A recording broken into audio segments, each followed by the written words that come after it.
વિજય cells કંપનીના ગોડાઉનમાં IC ચોરી કરતા આરોપીને તેમજ મુદ્દામાલ શોધી કાઢતી છાણી પોલીસ સ્ટેશન ટીમ.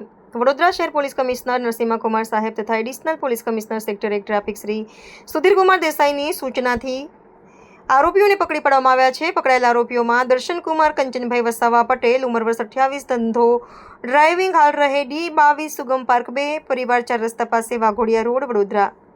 રાકેશભાઈ રમેશભાઈ વણઝારા, ઉંમર વર્ષ 29, હાલ રહે મકાન નંબર 133, સાંઈનગર ગણેશનગરની બાજુમાં, વાઘોડિયા રોડ, વડોદરા.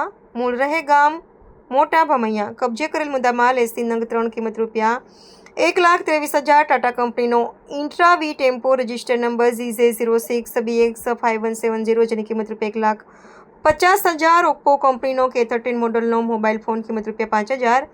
રિયલમી કંપનીનો મોબાઈલ, જેની કિંમત રૂપિયા 5,000. સારી કામગીરી કરનાર અધિકારીઓ પોલીસ ઇન્સ્પેક્ટર RL પ્રજાપતિ તેમજ police sub inspector JJ Dabhi, assistant head constable Bhaveshkumar Devjibhai, assistant head constable Ajaysinh Ramsinh, assistant head constable Rajeshbhai Khodabhai, assistant head constable Sunilsinh Jasuji, assistant police constable Bharatbhai Rambhai, assistant police constable Gumansinh ભીમસિંહનો સમાવેશ થાય છે.